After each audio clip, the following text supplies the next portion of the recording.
Harold's Trip to the Sky, Crockett Johnson. More adventures with the purple crayon. One night Harold got up, made sure there was a moon so he wouldn't see things in the dark, and went to get a drink of water. He wondered about the things people see in the dark and where they came from. He was glad he couldn't see them in the moonlight. Suddenly, he realized he didn't see anything at all in the moonlight. There was nothing to see. He was in the middle of a desert. No wonder he was so thirsty, but luckily he had brought his purple crayon, and he knew where to find water on a desert. There was always a pool of it somewhere near a palm tree. Harold drank deeply. There is nothing like drinking nice cool water on a desert. But there isn't much else to do on a desert. Harold realized as he looked around, except maybe play in the sand. Then he remembered how the government has found on the desert. It shoots off rockets. Harold decided to go to the moon on a good fast rocket. He figured he could get there and back in time for breakfast. He fired the rocket and off he went. But the rocket missed the moon. It missed it by a mile. And Harold went up and up, up and up he went into the dark. Harold tried to see where he was going by the stars. He tried planets and comets. What he really needed to light his way was another moon. But when Harold looked closely, what he saw wasn't the moon. To his amazement, it was a flying saucer. Harold had heard about flying saucers. People saw them in the dark, and nobody knew who was inside flying them. He decided he had better land his rocket right away. He landed it with a bump on the bottom of a strange planet. There was no danger of falling off so big a planet. However, Harold thought he would feel a little more comfortable at the top. He wondered what planet he was on.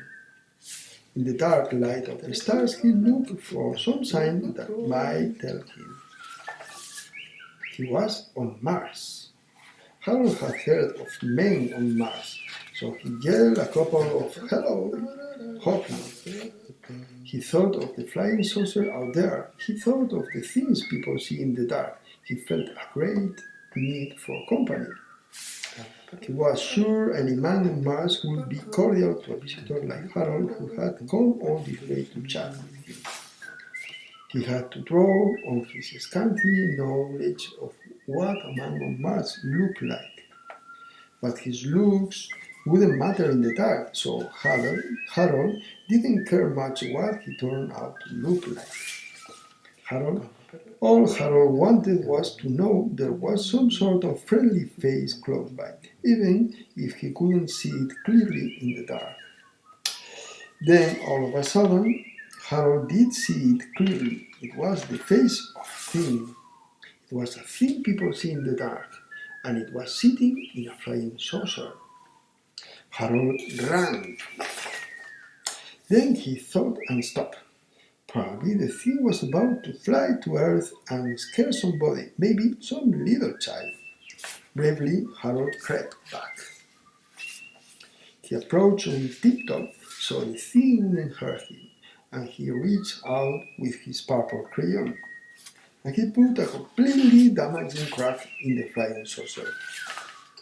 Before the thing couldn't grab him, he was off again, chuckling triumphantly.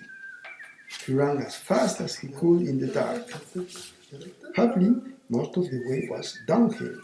He hoped he wouldn't fall head over heels. He arrived safely, heels over head, at the bottom of Mars, where the rocket was. But by this time, Harold had had enough of adventure. He wanted to get home in a dependable way. So he climbed down on the stars. It was sure but slow, and the points of the stars hurt his feet. Harold wished he were home. He recalled that the best way to wish is on a good big shooting star. Instead of wishing it, it occurred to him at the last moment to jump aboard. He shot right down to Earth, where he made a neat two-point landing. He hadn't passed the moon on the way, and he wondered what had happened to it. It wasn't anywhere around. Then he realized the night was just about gone, and then it was time for the sun to come up. He was hungry. The sun appeared right on time. It came up big and bright. Harold remarked that it was going to be a nice day. Nobody was ever bothered by flying saucers and things into sunshine. But for a startled moment, he thought he saw a flying saucer. It was on the horizon, looking as if it had just come into land. He was mistaken. It wasn't a saucer, it was an oatmeal ball. Harold happened to like hot breakfasts. He quickly drew up a chair and he sat down to eat.